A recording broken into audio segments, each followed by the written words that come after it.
दिल्लीमध्ये शरद पवार गटात दोन महत्त्वाच्या राजकीय घडामोडी घडलेल्या आहेत. शरद पवार यांनी आपल्या निवासस्थानी पक्षाच्या खासदारांची बैठक घेतली आणि यानंतर महाराष्ट्र सदनात जलसंधारणासंदर्भात सर्वपक्षीय खासदारांची बैठक झाली. विशेष म्हणजे या बैठकीनंतर राष्ट्रवादीच्या खासदार सुप्रिया सुळे आणि भाजपचे नेते विनोद तावडे यांनी एकत्र प्रवास केल्याची चर्चा रंगली आहे. त्यामुळे राजधानीमधील या घडामोडींना राजकीय वर्तुळात विशेष महत्त्व प्राप्त झालंय.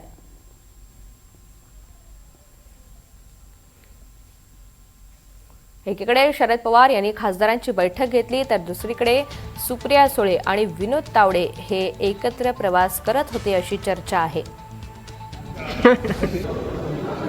आणि ही आजची बैठक ही नेहमी प्रत्येक सेशनला तुम्ही सगळेच बघतात की अशा रेग्युलर बैठका होत असतात. पण डॉक्टर सेशन संपत असताना ही बैठक झाली. उद्या सेशन संपते, सुरुवातीला झाली तर एक प्रकारे नाही, आपण बघतो 10 तारखेपर्यंत हा एक घरातला कार्यक्रम होता आणि त्या कार्यक्रमाच्या नंतर भेटायचं हे आमचं आधीपासून ठरलं होतं. त्यानुसार आम्ही आज ही जनरल चर्चा अशा पद्धतीने आजच्या बैठकीला बैठकीमध्ये काय निर्णय काय झाला, काय चर्चा होती? जनरल चर्चा म्हणजे ही निर्णयाची बैठकच नव्हती, ही फक्त चर्चेची बैठक होती. काय नेमकं मतदारसंघांमध्ये काय काय अडचणी आहेत सेशनच्या बाबतीत प्रत्येकाचं म्हणणं काय. साहेब नेहमी जाणून घेतात, साहेब प्रत्येक वेळी त्या संदर्भात मार्गदर्शन करत असतात आणि त्या संदर्भात ही बैठक